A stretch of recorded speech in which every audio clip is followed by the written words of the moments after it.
목사님 안녕하세요. 네, 안녕하세요. 네. 목사님, 이곳이 어떤 곳인가요? 여기가 한인들이 처음 정착을 하는 지역이에요. 네.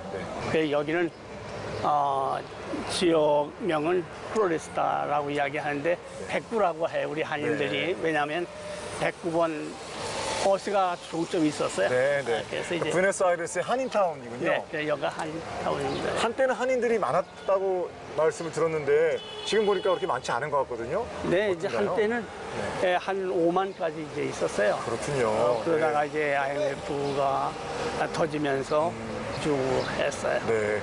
주로 한인들은 오셔서 어떤 일들을 하셨어요? 처음에는 이제 봉제 일을 했죠. 네. 그 유대인들이 하던 가게를 인계받고, 네. 지금은 이제 아직도 봉제 일을 하는 분들이 많이 계시지만은 볼리비아들이 우리 한국 사람들을 이어서 봉제를 또 하고 있습니다. 그렇군요.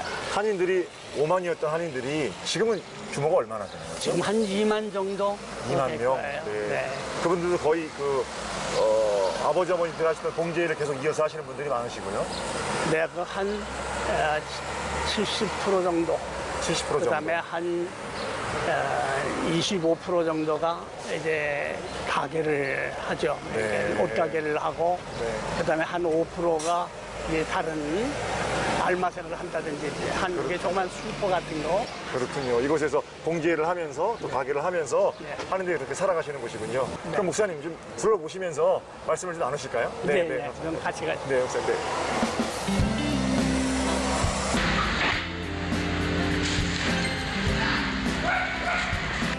한국 식품점인 것 같아요. 네. 네. 한국 사람들이 이제 일을 하고 저녁이면 여기 와서 네. 식품을 구입해 가고 하죠. 식자재를 사서 네. 이제 가서 뭐 식사도 해서 먹고 이렇게 하는. 네. 네. 여기 특별히 식당이 잘 되는 이유 중에 하나가 네. 너무 바쁘니까 네. 식사를 준비할 시간이 없어가지고 그래서 이제 저녁 일 끝나고 식당에 가서 식사하고 그러는데 네, 그러다 보니까 지금 여기가 한참 번성할 때는 이 식품점이 근한 5개 이제 있었는데요. 그렇군요. 지금은 네. 이제 보다시피 이제 한 2개가 한인들이 하고 있고 또 나머지는 우리 조선족이 와들어왔고 그다음에 이제 볼리비안들이 하는 형태가 되었어요. 식품점이 있고 저쪽에 이발소도 있고요. 네. 식당도 있고 미용실도 있고 그런데 문을 연 것 같기도 하고 닫은 것 같기도 하고 그래요. 아직 아침이라. 아침이라. 네, 아침이라. 네, 차츰차츰 이 상권이 아베자니다라고 하는 곳으로 옮겨져요. 네. 왜냐하면 우리 한인들이 거기서 이제 옷을 도매하고 그렇기 때문에 이제 많은 한인들이 그쪽으로 이사를 가요. 새로운 한인타운이 만들어지고 있군요. 네. 그리고 또 이쪽엔 또 지역이 위험하니까요. 그렇군요. 이제 밤이면 활동하기가 어려우니까 네, 그쪽으로 이제 가죠. 그러면 이제 한인들이 사시기에는 괜찮으세요? 그럼? 이제 오래 사신 분들이 살기에는 불편함이 없어요. 네. 근데 이제 오신 분들은 그 올해 한인표가 이제 나고 좀 뭔가 어색하잖아요. 그렇죠. 네, 네. 그래서 그분들은 조금 살기가 불편하셔요. 그러니까 저 위험지구의 사람들이 늘 항상 이 지역에 나와서 우리 한인들을 좀 괴롭히는 일들이 있어요. 네. 여전히 한인들이 모여 사니까 좋긴 하지만 여럿이 모여 사니까 좋기는 한데 그 대신 다른 사람들의 공격을 많이 받죠. 네. 왜냐면 그 사람들이 이곳에 나오면 자기들이 원하는 바를 얻을 수 있는 것들이 많이 있잖아요. 그렇군요. 네. 우리 한인들이 다른 사람들보다 이 원주민들보다 이게 돈을 많이 갖고 다니잖아요. 그리고 좋은 제품을 가지고 다니기 때문에 그리고 이제 목걸이라든가 귀걸이를 또 하고 다니잖아요. 네네네. 그러니까 어떤 때는 그런 거를 많이 훔쳐가고 그런 일들이 자주 있나요?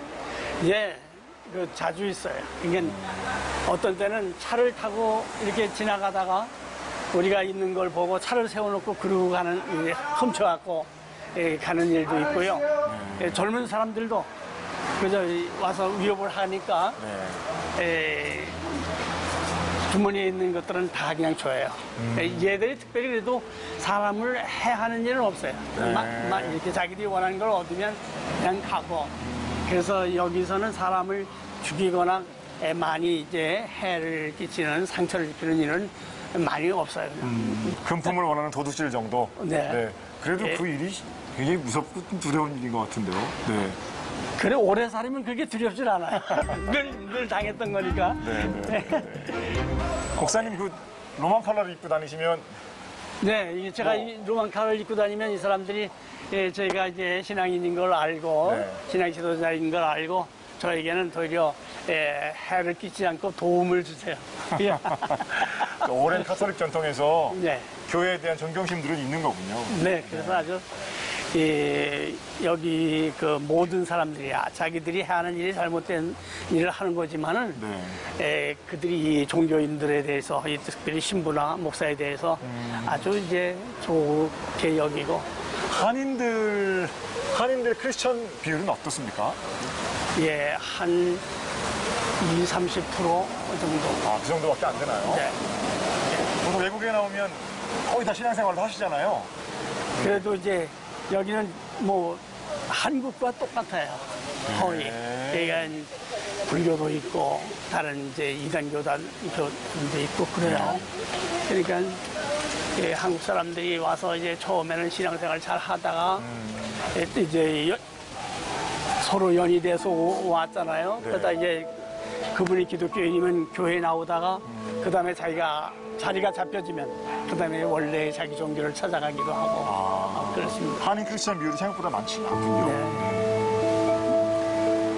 과거에는 한인 가게들이 괜찮았을 것 같아요. 굉장히 화려하고 아주 이제 장사들이 잘 됐었어요.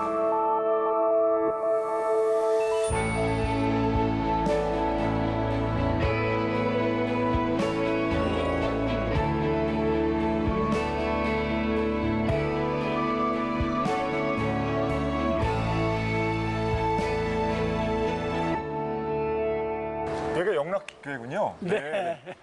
교회가 생긴 지 얼마나 됐죠?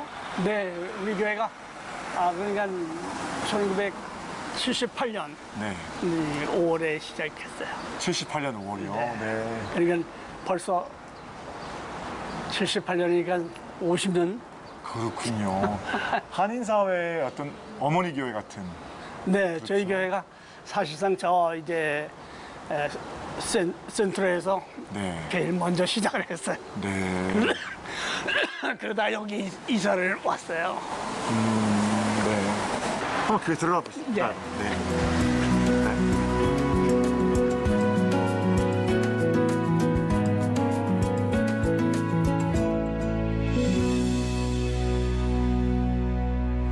목사님, 들어보니까 규모가 상당히 큰데요. 네. 그런데 제가 이렇게 보니까 오랫동안 사용하지 않은 것 같은 그런 모습이거든요. 네, 제가 이제 은퇴한 지가 거의 6년이 되어 가니까 네, 목사님. 그간에 이제 후임자들이 왔었는데 이제 감당을 못하고 돌아가게 되고 이제 계속해서 비어 있다 보니까 좀 문제가 생기네요. 그렇군요. 그럼에도 불구하고 장로님 한 분이 계속 주의를 지키셨다면서요? 네. 그래도 좋은 장로님 계셔가지고 그분이 이제 계속 교회를 지키고 예배를 드리고 저도 이제 그 한국에서 이제 병원에 다니면서 시간이 있을 때마다 이제 들어오곤 합니다. 아, 그러셨군요. 그럼 교인들은 지금 6년 동안 목사님이 안 계셨으면 교인들은 지금 어떤가요? 교인들이 계신가요? 남아있는 교인들이?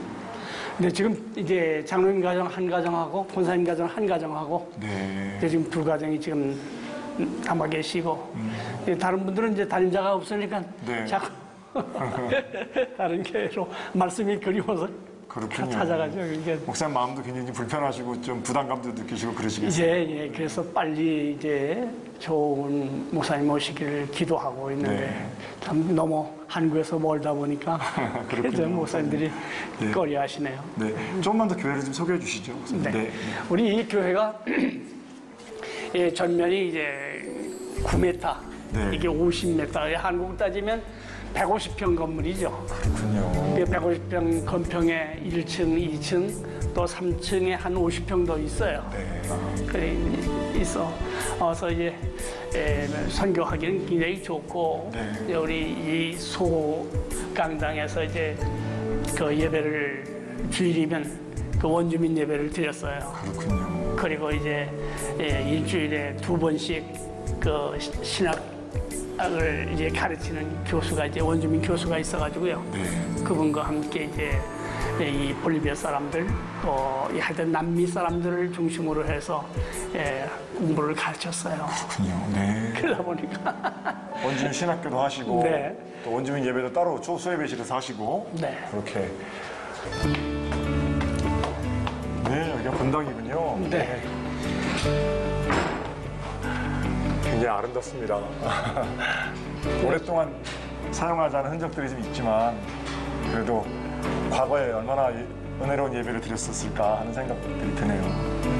목사님 저 혼자 기도하고 계신 분이 계신데 저분이 교회를 지키는 장로님이신가 봐요. 네, 우리 장로님이세요. 아주 뵐 수 있을까요? 네, 열심히 신앙생활 하시고 기도하시고 계신데 네. 한번 뵙죠. 네. 아, 장로님 안녕하세요. 네, 안녕하세요. 반갑습니다. 네, 네. 장로님, 목사님 은퇴하시고 네. 교회 6년 동안 비어 있는데 네. 목사님께서 장로님이 자리를 잘 지키셨다고 너무 자랑스러워하세요. 아니요. 어떤 마음으로 교회 지키셨어요, 장로님? 아니요, 뭐 그냥 내 자리에 그냥 앉아 있는 거죠, 뭐. 그래, 뭐 다른 건 없어요. 뭐. 네. 누가 뭐 시켜서 하는 것도 아니고, 뭐. 물론 하나님이 시키셨겠지. 네, 그렇죠. 네. 장로님도 그러면 기도 제목이 빨리 좋은 목사님이 오셔서 예, 박 목사님과 함께 했던 아름다운 그 예. 신앙의 열정들을 회복하고 예. 어떠세요, 장로님? 그럼 그거면 좋죠, 뭐. 어떤 목사님이셨으면 좋겠어요? 원로 목사님 모시고 이렇게 같이 협력하면서 하는 그런 목사님이었으면 좋겠어요. 원래 목사님은 잘 섬겨드리고 예. 교회를 아름답게 갖고 예, 나가시고 예. 그렇군요. 예. 장로님 같은 분이 계셔서 목사님 마음이 좀 든든하시겠어요. 네. 이제 우리 장로님 이제 믿고 늘 기도하면서 네. 그래, 항상 우리 장로님 나만 바라보고 계세요. 네.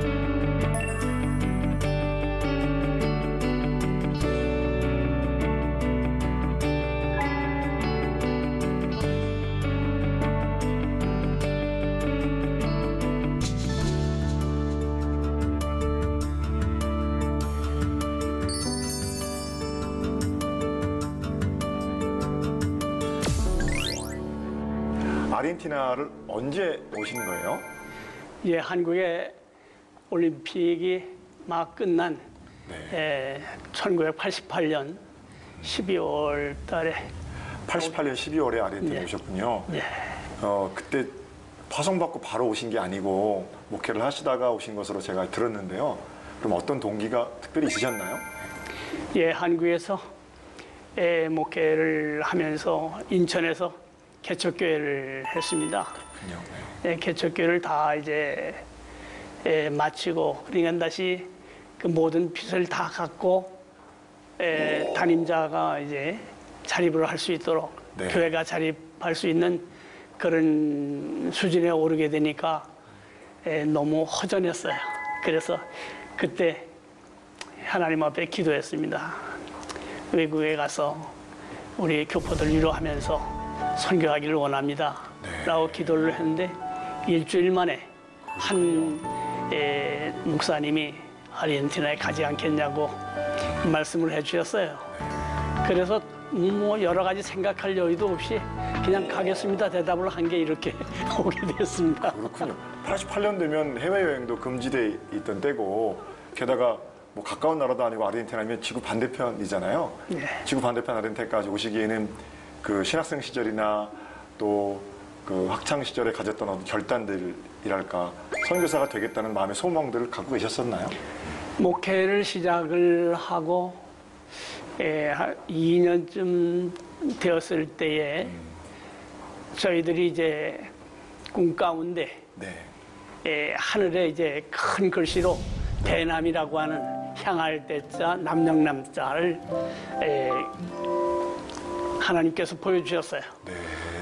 그래서 이제 무슨 뜻인지를 잘 몰랐어요. 그래서 이제 한국에 있을 때는 아마 남쪽에 가서 목회를 하라고 그러시는가 보다 그렇게만 생각을 했는데 이렇게 네, 아주 완전 남쪽으로 오셨군요. 네, 아주 그때 그 연세가 몇 살이셨습니까? 그때 제가 46이었어요. 네, 그러시군요. 46세 중견 목회자의 어떤 안정적인 삶에서 네. 대남, 남쪽으로 향하라는 말씀에 순종해서 땅끝까지 아르헨티나까지 오신 거군요. 네. 처음 오셔서는 힘든 점들 없으셨어요? 많으실 텐데. 네, 처음에 와서는 이제 언어를 그냥 한국에서도 이 스페인어를 단어 하나도 모르고 네. 그냥 떠났어요. 네. 막상 와서 보니까 교인들이 도와줘야 되는데 교인들이 다 자기 짭이 일이 있잖아요. 바쁘게 사시죠. 네. 그러니까 바쁘니까 저 혼자 이제 사모하고 다녀야 되는데 버스를 타고 내리긴 내렸는데 지난번에 왔던 성도의 가정이 어딨는지를 모르는 거예요. 아, 그러셨군요. 네. 그래서 아주 애를 많이 먹었고요. 말을 못하니까 네. 또 원주민으로 통하지 않으니까 그 이제 어디가 어디냐고 물어볼 수도 없고 예, 그랬어요. 아주 그때 참 한국에 돌아오시고 싶다 그런 생각이 들으셨을 것 같은데 뭐 그런 생각을 억누르고 또는 물리치고 계속 아르헨티나에서 상주하시면서 30년 가까이 사역하시게 된 이유들은 뭐 분명하시겠죠? 또 어떠세요? 네. 예, 처음에 한국을 떠날 때는 목사님들에게 내가 10년 동안만 선교하고 돌아오겠다 그렇게 예, 말씀을 드리면서 떠났어요. 그게 막상 와서 이제 선교를 하고 교회를 하다 보니까 예, 제가 10년 되었을 때 교회가 아주 많이 성장을 했고 그렇군요. 또 아르헨티나가 경제적으로 좋아졌어요. 네. 또 그런 가운데 저희 자녀들이 이제 대학을 가게 되었고 이 나라에서 이제 가장 좋은 대학에 입학을 했어요. 그렇군요. 그래서 자녀들을 데리고 들어가기가 굉장히 좀 어려웠어요. 네. 그래. 가족 관계는 어떻게 되세요? 같이 오셨을 텐데. 네. 저희는 이제 한국을 떠날 때에 어머님하고 네. 이제 저희 집 사람하고 아들 하나, 딸 둘 네. 이렇게 6 식구가 이제 한국을 떠나게 되었습니다. 이게 참 선교하겠다고 하는 그 마음 하나 가지고 막상 가겠다고 이제 김포공항을 출발을 했는데 비행기에 올라서 가만히 옆에 있는 저희 집 사람이 눈물을 흘리는 거예요. 그러시겠죠. 네, 그러니까 어머니하고 또 자식들 셋하고 막막하게 그때 제 주머니에 이제 300불밖에 없었어요. 그것도 저를 파송해 주신 교회 목사님이 그러니까 10만 원을 주시고 공항에서 네. 저희 처형이 10만 원 주시고 제 주머니 속에 10만 원 있었어요. 그것 가지고 떠났어요. 그러다 보니까 너무 이제 비행기를 막상 타고 생각을 하니까 앞길이 막막해서인지 옆에 사람이 이제 눈물을 흘리기 시작을 했습니다. 그래서 저는 위로할 길이 없어서 아르헨티나는 고기가 많다니까 우리 자식들에게 네, 네. 고기라도 좀 실컷 먹여보자고 네. 그러면서 우리가 위로하면서 이제 그 시간을 지나기도 했습니다.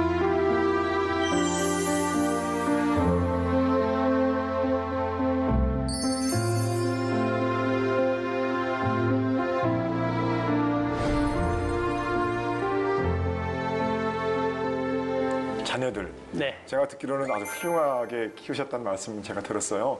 자녀들 교육은 힘들진 않으셨어요? 네. 네, 뭐 다른 목사님들도 다 하시는 일이었습니다만은 제가 하나님께서 막내딸을 주셨을 때 딸이 태어났을 때 딸이라고 하는 이야기를 하셔서 한관하시는 분이 하셔서 제 입속에 먼저 나온 말이 네. 하나님 이 어려운데 또 딸을 주시면 어떡하십니까? 네네네. 아들을 주셔야지. 네. 그렇게 이제 기도를 하니까 하나님께서 그 딸이 내게 더 큰 효도를 할 것이다. 라고 이제 말씀을 하셨어요. 그래서 난 그렇게 믿고 이곳에 이제 자녀들 데리고 왔는데 자녀들이 공부를 잘했어요. 그렇군요. 와서 뭐 우리 다른 교민들처럼 학원에 보내지도 않고 이제 공부를 했는데 단 한 가지 다른 사람들과 다른 게 있다면 학교에 가기 전에 네. 그들은 꼭 제게 기도를 해달라고 그래서 했고 저는 그 머리에 손을 얹고 기도했습니다. 네. 근데 이것이 바로 다른 자녀들에게 없었던 일이었다. 그래서 자녀들이 이 나라에 이제 제일 좋은 중학교를 아들도 졸업을 했고 딸들도 했어요. 그 딸들은 이곳에서 의대를 마치고 미국에 가서 레지던트를 마치고 지금 미국에 있고요. 네. 아들은 이곳에서 중학교를 마치고 서울에 있는 서울감신을 네. 입학해서 거기서 이제 톱으로 네. 졸업을 하고 미국에서 이제 목회를 잘 하고 있었는데 네. 한국이 새벽기도가 살아있는 그런 모습을 보면서 한국에 가서 지금 저 삼척이라는 곳에서 목회를 하고 있습니다. 그렇군요. 네. 그 목사님 오래전 일인데도 자녀들 머리에 손 얹고 기도하시던 그런 모습 생각하면서 누군가가 촉촉해지시는 것 같아요. 역시 자취를 생각하는 마음이 너무 귀하십니다. 그럼 자녀들이 그렇게 잘 자란 걸 보면서 목사님 어떤 마음이 드세요? 네, 참으로 자녀들에게 돌볼 수 있는 그런 시간이 제게 없었어요. 처음에 와서 목회를 할 때 이제 개척을 했기 때문에 그저 밤 1시, 2시 이렇게 이제 그때까지 신방을 늘 하고 네. 그랬어요. 왜냐하면 여기서 이제 우리 한인들이 그 바느질을 하기 때문에 네. 남의 일을 하기 때문에 밤 10시 그때나 끝나요. 그래 그들이 그 정리를 하고 그러면 벌써 12시 그렇게 되잖아요. 그때 신방을 하시는 그때 이제 신방을 하고 예배 드리고 네. 집에 돌아와야 되고 이제 네, 네. 그랬어요. 그러니 참 자녀들 얼굴 보기가 힘들었었는데 하나님께서 자녀들을 잘 보호해 주시고 그리고 가르쳐 주시고 키워 주셨어요. 네. 그래 참 자녀들을 볼 때 미안한 마음이 너무 많아요. 자녀들은 전부 목사님께 감사한 마음 가지고 있을 겁니다. 네, 자녀들을 잘 키워주시는 것으로 하나님께서 목사님의 눈물을 복되게 하셨네요. 갚아주시는 거고요. 네. 자, 아까 아들 목사님 얘기를 하셨는데 아들 목사님이 목사님 어떤 목회자가 되기를 원하십니까? 저희 가문이 영적인 그 하나님에 대해서 더 많이 알기를 원하고 네. 목회를 그 중심으로 해왔기 때문에 우리 아들도 그 60, 70년대에 영적 억의 역사를 일으켰던 네. 그런 목사님들처럼 좀 한국의 그 신령한 역사가 일어나기를 원하고 네. 그 운동을 전개하는 그러한 훌륭한 목사, 그런 영적인 목사 쪽으로 가기를 원하고 본인도 그렇게 기도하고 열심히 있습니다. 하나님께서 하나님의 방법으로 네. 목사님이 기도에 응답하실 줄로 그렇게 믿고 저도 기대하겠습니다. 네. 목사님. 자, 이제 목사님 사모님 얘기를 좀 나눌 텐데요. 네. 사모님 어떤 분이십니까? 네. 우리 사모는 전적으로 이제 저에 대해서 저의 모든 하는 일에 대해서 첫 번째 반대를 해 놓습니다. 제 의견에 반대를 해요. 그래서 이제 마지막에는 꼭 같이 동의를 하고 그래서 이제 제가 무엇을 하려고 할 때 그 반대편의 생각을 많이 하게 되고 그쪽의 의견을 이제 내가 받아들이면서 그렇군요. 내 목회를 하게 되죠. 충실한 동의 또 순종하는 종이고 아내인 동료이면서 동시에 조언자로서 역할을 사모님께서 잘 감당하고 계시는군요. 사모님도 같이 눈물을 흘리면서 기도하시면서 그런 세월들을 겪고 오셨을 텐데 사모님 제일 잘하시는 건 뭔지 자랑하는 거예요. 네, 제가 원래 음악을 잘 못해가지고 네. 그래서 이제 음악을 잘하는 사모를 선택을 해야 되겠다고 하는 생각을 했어요. 그랬는데 그때 저 모건대학에 음악과가 생겨지면서 우리 사모가 입학을 했어요. 네. 그래서 이제 하나님께서 주신 기회다 생각하고 음악을 하는 우리 사모를 선택을 하고 네. 그래 늘 목회를 하면서도 기도하고 노래하다 보면 하나님의 음성을 듣는 것 같고 그래 이제 모든 것을 다 이제 해결할 수 있었어요. 네. 아까 아르헨티나 오시는 비행기에서 사모님이 막 우셨다고 그러셨고 거기 가면 고기 많이 먹을 수 있다고 목사님이 그렇게 위로하셨다는데 뭐 그 이후로는 사모님께서 아르헨티나에서 같이 목사님과 동역하다가 돌아가자라든지 아니면 힘들다 이렇게 말씀하시거나 또는 목사님 힘들 때 위로를 주시거나 이럴 때는 어떤 애틋한 경험들이 있으면 좀 나눠주시면 좋겠는데요. 네, 뭐 뒤를 돌아다 보는 그러한 성품은 아니에요. 네. 항상 일을 처진할 때 그때 좌하고 우하고 그런 이야기를 하게 되고 그 다음에 결정이 되어지면 그 다음부터는 뒤를 돌아다보고 후회하거나 그러지는 않습니다. 한 번도 돌아가자 네. 그런 이야기는 일체 안 했고요. 오히려 나를 많이 실망할까봐 제가 이제 무슨 일이 닥쳐지면 그제 많이 고민을 하고 제가 말을 안 하고 있으면 실망할까봐 오히려 나를 위로하고 방향을 제시하곤 했습니다. 하나님께서 사모님을 통해서 목사님의 여기까지 인도해 주신 그런 길들도 볼 수 있네요. 그렇게 묵묵히 목사님과 함께 이 복된 길들을 지켜오셨는데 이제는 은퇴하셨잖아요.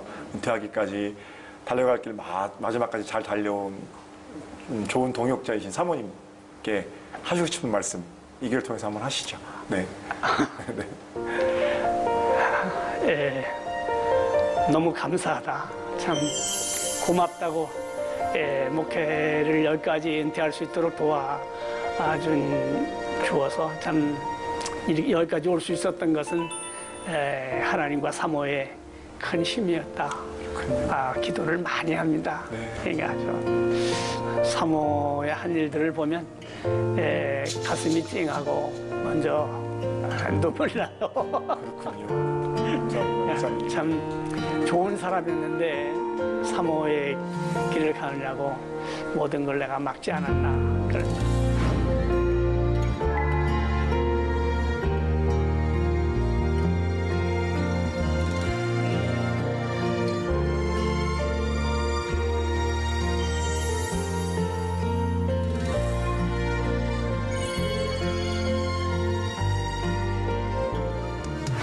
30년 전에 이곳에 와서 저희 목사님도 이제 이민 목회 시작을 하시면서 많이 외롭고 힘드셨을 텐데 그런 표현을 저한테 한 번도 안 해주시고 오히려 제가 힘들고 어려워할까봐 제 곁에서 위로해 주시고 저를 꼭 데리고 다니시면서 마음 전환시켜 주셨던 건 너무나 감사하고요.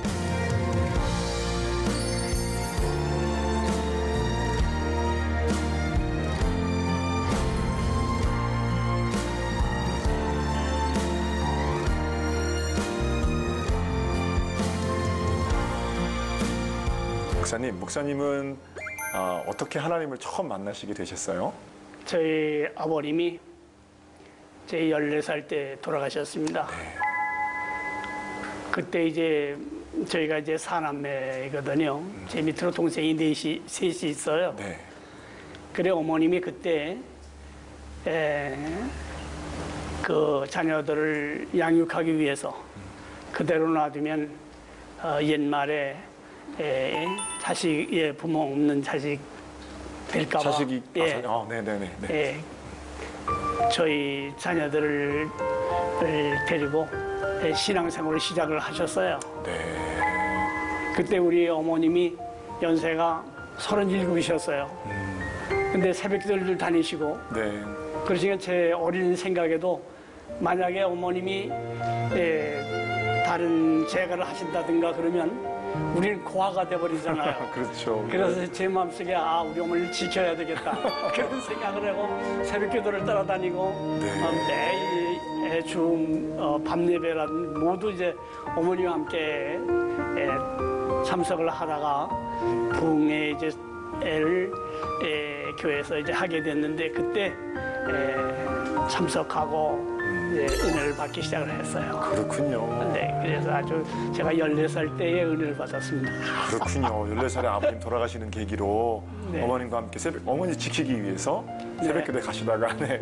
목사님 그럼 이제 그 당시에 대성감리교신학대학교 현대 모건대학인데 입학하신다는 거는 목회자가 되겠다는 결심 아니겠습니까? 목회자가 되겠다는 결심은 언제 어떻게 하시게 되셨나요?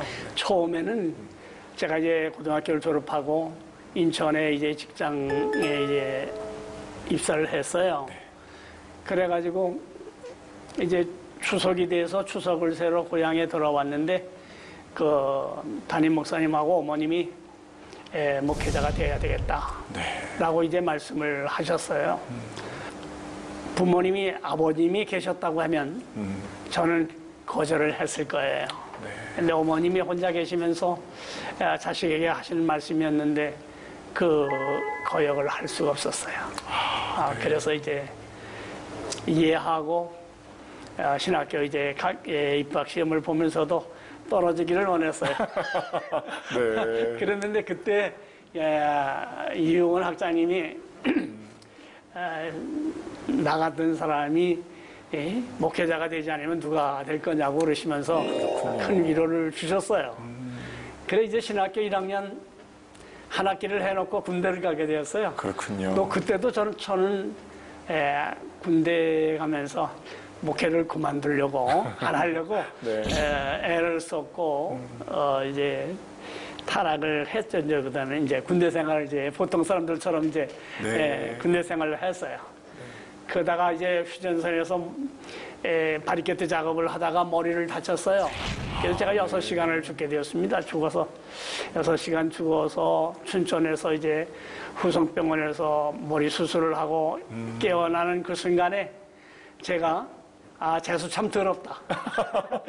네, 네. 그 많은 삶 중에 왜 내 머리가 깨져야 되냐 하고 재수 더럽다고 말을 하니까 군의관이 하는 말이 당신은 참으로 신의 도움을 받았다. 하늘의 도움 속에서 하나님이 당신을 살리셨다고 이야기를 하는데 그 사람이 신앙인도 아니었어요. 네. 그 의사가 군의관이.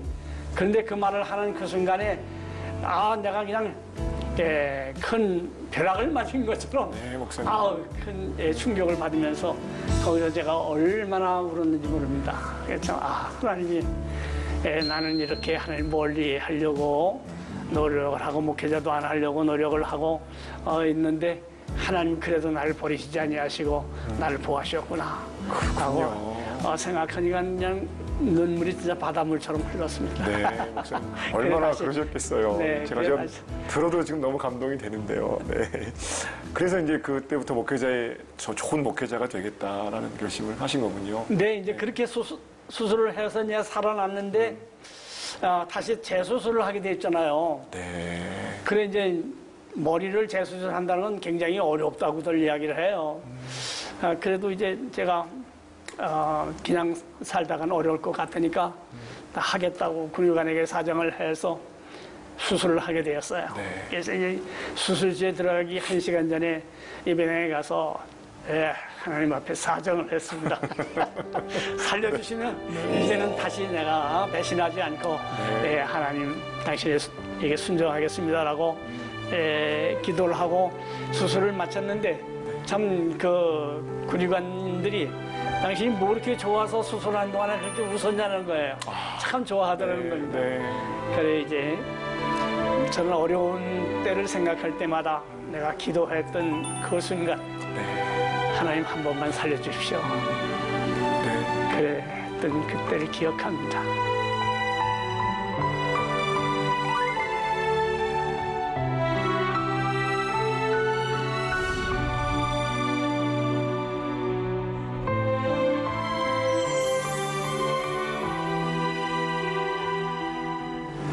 목사님 영락교회 이제 은퇴하신 지가 6년 정도 지났잖아요. 제가 목사님 듣기로는 후임자를 구해야 되는 상황이라고 그렇게 얘기를 전해 들었는데요. 어떻습니까? 현재 교회 상황은 어떻고 목사님의 교회가 어떻게 잘 정리되고 또 진행되었으면 좋으신지 말씀 나눠주시죠. 좋은 신실하신 진정 주님을 위해서 헌신하려고 하는 그러한 목회자가 와서 네. 목회하기를 원하고 저는 사실상 후원 없이 선교사가 되었어요. 그래서 네. 후원교회가 없었어요. 그래서 이제 좀 어려웠는데 후원교회가 있는 그러한 선교사들이 와서 열심히 목회를 하면 좋은 교회가 될 수 있고 그리고 또 이제 원주민 선교도 많이 할 수 있다 그렇군요. 생각을 하고 있습니다. 예배당도 지금은 이제 좀 오래 동안 안 써서 낡기도 하고 6년 동안 그랬고 또 지하 1층의 예배실도 소그룹 예배실들이 많은데 그 예배실도 전부 다 이제 안 쓰니까 좀 네. 오래돼서 좀 그렇긴 했습니다만 과거에는 여기서 아르헨티나로 이민 오신 분들이 같이 꿈을 꾸고 같이 눈물을 흘리고 기도하고 또 어머니를 부르짖고 아버지를 부르짖고 그랬던 흔적들이 있는 것 같아요. 그래서 목사님께서도 그런 일들을 꿈꾸면서 좋은 목회자가 오셔서 다시 그런 회복을 좀 이루었으면 좋겠다라는 마음의 소원을 가지고 계신 거잖아요. 다시 그럴 날이 다시 오리라고 생각을 하고 아멘. 하나님이 무언가 또 계획을 하고 계실 것이라고 생각을 하고 믿습니다. 감사합니다. 그래서 저도 네. 이제 후임자가 아직 오지 않아서 지금 저도 떠나지를 못하고 그렇군요, 목사님. 네. 네. 그 이민 오시는 분들 지금 이제 아르헨티나 상황이 현재는 지금 많이 좋지 않은데 어쨌든 간에 아르헨티나로 이민 오시려는 분들에게 이민 1세대 또는 아주 오래전에 이민 오셔서 사셨던 분으로서 하시고 싶은 말씀이 있으시다면요. 저는 아르헨티나에서 못 살면 네. 세계 어디에 가서도 살 수가 없다. 제가 처음 와서 느낀 거는 아르헨티나는 무엇을 해도 잘 될 수 있는 나라다. 그렇게 이제 제게 와닿고 저는 아르헨티나를 볼 때 굉장히 소망이 있는 나라다. 그래서 한국에서 이민 오시는 분들도 아야 빈털터리로 맨손 오시는 분들은 오셔서 다 성공을 하세요. 그렇군요.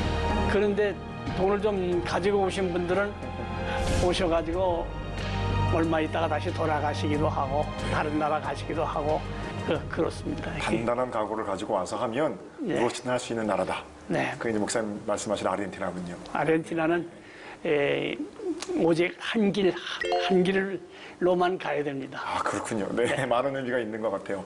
현장에서 치열하게 목회하고 있는 목회자들을 볼 때 더 잘 보이는 것들이 분명히 있으실 것 같아요. 그래서 후배 목회자들에게 이렇게 목회해야 한다 내지는 어떤 목회자가 되었으면 좋겠다라는 바람들이 있으면 좀 이 시간 나눠주시면 좋겠어요. 목사님. 네. 제가 제일 좋아하는 하나님의 말씀이 갈라디아서 2장 20절 말씀. 네. 내가 산 것은 내가 산 것이 아니라 내 안에 그리스도가 사신 것이다. 아멘. 우리 평신도 신앙인들과 또 우리 목회자들이 하나님을 섬기는 그러한 삶이 하나님과 같이 산다. 주님이 내 안에 계신다고 하는 이 사실, 이거를 말은 하고 믿는다고 하면서도 실제로 그렇게 살지를 못하는 거예요. 이제 제가 이제 선교를 하는 그 현장에 달 때라도 참으로 우범 지역이지만은 제 마음속에 담대한 마음이 있고 그들을 두려워하지 아니하고 그들 앞에 설 수 있는 것은 내가 아닌 내 속에 그리스도가 계신 것, 그리고 내가 말하는 것, 내가 행동하는 것은 내가 아닌 예수 그리스도라고 하는 것입니다. 제가 이제 로망가를 하는 이유 중에 하나도 나는 하나님의 사람이라고 하는 것을 보여주는 거예요. 그래서 특별히 로망가를 하면서 우리가 선교를 하죠. 이제 우리 후배 목회자들에게 이제 하나님이 하시는 일을 그저 자기 스스로 몸소 체험하고 느끼면서 목회를 하라. 진정 설교를 할 때도 하나님이 주신 말씀을 전하라. 뭐 다른 이제 사람들의 이야기를 하는 것이 아니라 내게 하나님이 주신 말씀.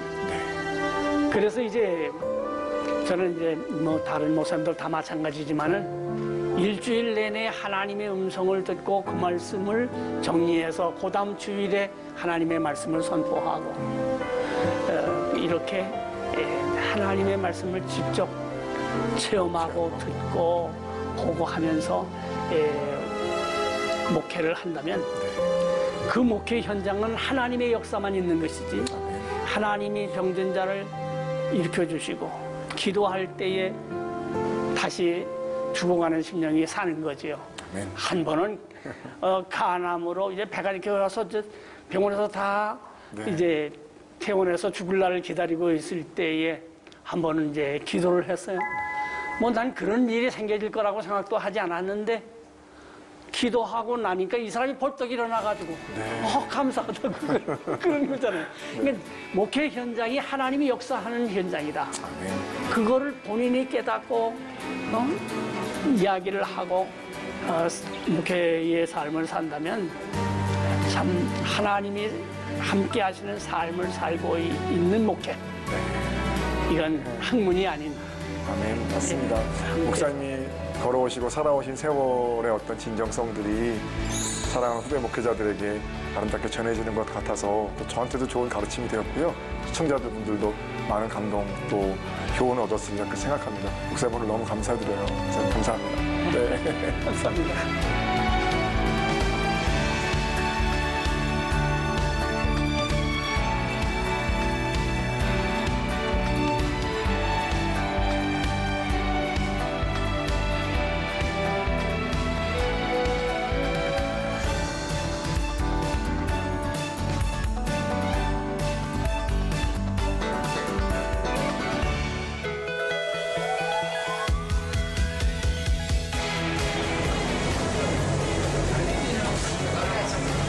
한번 넣어드려야 될 거 아니에요, 저희가.